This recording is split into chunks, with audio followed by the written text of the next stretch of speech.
Salut tout le monde, donc comme vous savez on fait actuellement face à une pandémie mondiale qui touche désormais 159 pays avec plus de 220 000 personnes contaminées et plus de 9 000 morts. Aujourd'hui, à ce 4e jour de confinement en France, on va chercher à répondre à la question: peut-on faire confiance au gouvernement Macron pour gérer la crise ? Évidemment, avant de répondre à cette question, sur la question de la crise plus précisément, il faut bien sûr rappeler que le gouvernement Macron, c'est avant tout ça. Dégage lacrymogène.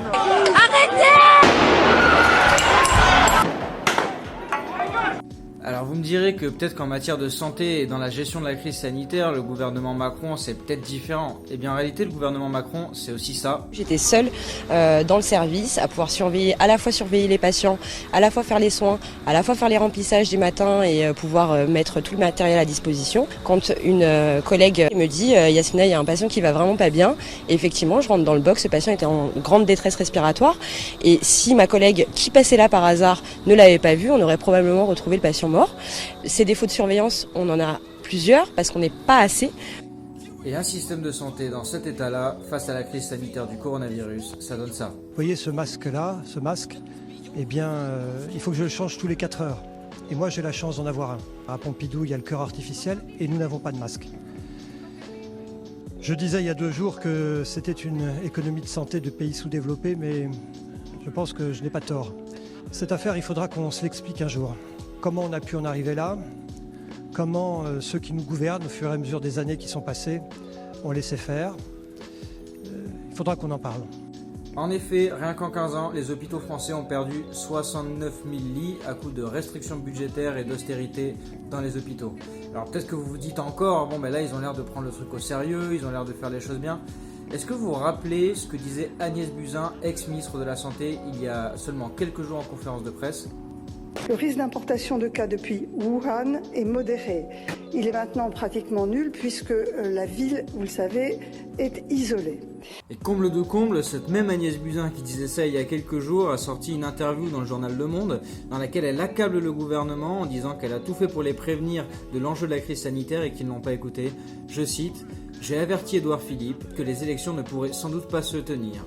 Je rongeais mon frein. » Alors non seulement ils ont tergiversé et ont bien failli ne pas fermer les écoles, à en croire le ministre de l'Éducation Jean-Michel Blanquer, mais y compris une fois qu'ils les ont fermées, ils nous ont ensuite demandé de nous y rendre quand même, cette fois, pour aller voter.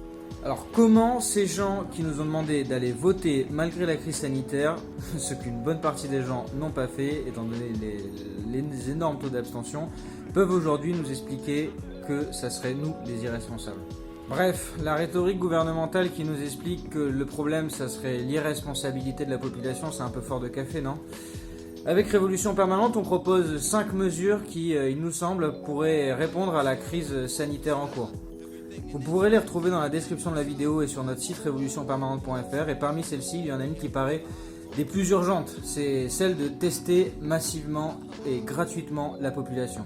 Et oui, car cette mesure, et aujourd'hui tous les spécialistes le disent, c'est celle qui a permis à la Corée du Sud d'avoir aujourd'hui le taux de mortalité le plus faible de la planète. Et bien parce que tout simplement, ça leur a permis d'isoler les cas infectieux et d'éviter la généralisation de l'épidémie. Et ça, sans même avoir besoin de passer par le confinement. Aujourd'hui, même l'OMS demande à ce que tous les pays pratiquent des tests de masse. Le moyen le plus efficace de prévenir les infections et de sauver des vies est de briser la chaîne de transmission. Et pour ce faire, vous devez tester et isoler. Vous ne pouvez pas combattre un incendie les yeux bandés. Ce que refuse absolument le gouvernement français jusqu'à l'heure d'aujourd'hui. Si, comme moi, en fait, vous avez des amis qui sont malades et qui présentent tous les symptômes, vous savez que même les gens qui présentent tous les symptômes, aujourd'hui, la plupart, on ne les teste pas dans les hôpitaux. On ne teste que ceux qui présentent des symptômes très très graves. Ce qui montre évidemment que les chiffres présentés par le gouvernement du nombre de gens qui sont contaminés, ils sont très très très en deçà de la réalité, et ça, beaucoup de spécialistes commencent à le dire et à s'indigner de cet état de fait. Or c'est évident que pour combattre le virus, une première donnée dont on a besoin, c'est de savoir exactement où en est l'expansion et où elle se localise. Mais surtout, énormément de personnes malades ne savent pas si elles ont le virus.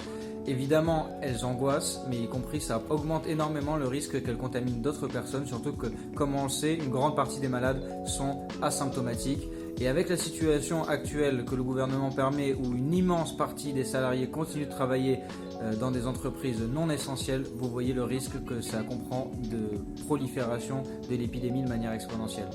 Et oui, car le confinement à la sauce Macron, c'est visiblement pas pour tout le monde. En réalité, on voit bien qu'avec ces gens-là aux manettes, la gestion de la crise, ça s'annonce plus que tendu et il va falloir qu'on prenne nous-mêmes nos affaires en main. Évidemment, ça passe par la création de réseaux de solidarité dans son immeuble, sur son lieu d'études, même si ceux-ci sont fermés, ou sur un lieu de travail à l'image de tous ces salariés qui, héroïquement, ont exercé le droit de retrait pour imposer la fermeture d'usines, pour préserver leur santé et celle de leurs proches. Et y compris, on voit aujourd'hui qu'un certain nombre de secteurs d'industrie sont en train d'être reconvertis pour pouvoir répondre aux besoins de première nécessité, tels que le fait de faire des masques qui sont aujourd'hui dans une immense pénurie, ou encore de gel hydroalcoolique. Mais pour que ces reconversions elles aillent jusqu'au bout, évidemment, on ne pourra pas faire confiance aux grands patrons qui en sont à la tête, comme c'est par exemple le cas de Bernard Arnault, qui a reconverti un certain nombre de ses secteurs d'activité pour produire du gel hydroalcoolique. Tout simplement parce que ces reconversions, on n'a aucune garantie qu'elles se fassent de manière totalement étrangère aux logiques de profit et qu'elles ne puissent pas être sujets à spéculation. Qui garantit aujourd'hui que le prix des gels hydroalcooliques ou des masques ne va pas s'envoler? Qui garantit aujourd'hui qu'ils vont pouvoir être distribués de manière gratuite à l'ensemble de la population? En réalité, si on veut que ces reconversions se fassent de la meilleure des manières, il faut qu'elles soient gérées sous contrôle des travailleurs de ces entreprises. En tout cas, n'hésite pas à nous envoyer ton témoignage sur Révolution Permanente, on le publiera avec plaisir pour nous raconter ce qui se passe dans ton quartier, dans ton entreprise ou dans ton lycée, ton université, pour que tu nous racontes ce qui se passe, les mesures qui sont prises ou ne sont pas prises. Si tu as été licencié à la suite de l'annonce de la crise sanitaire sans aucune indemnisation, ou encore qu'on te force à travailler dans des conditions sanitaires plus que douteuses. Envoie-nous tout ça, on le publiera avec plaisir. En attendant, je ne peux que vous souhaiter de prendre soin de vous, prendre soin de vos proches, que tout se passera bien dans ces jours difficiles qui s'annoncent. Et on se voit dans une très prochaine vidéo. À plus.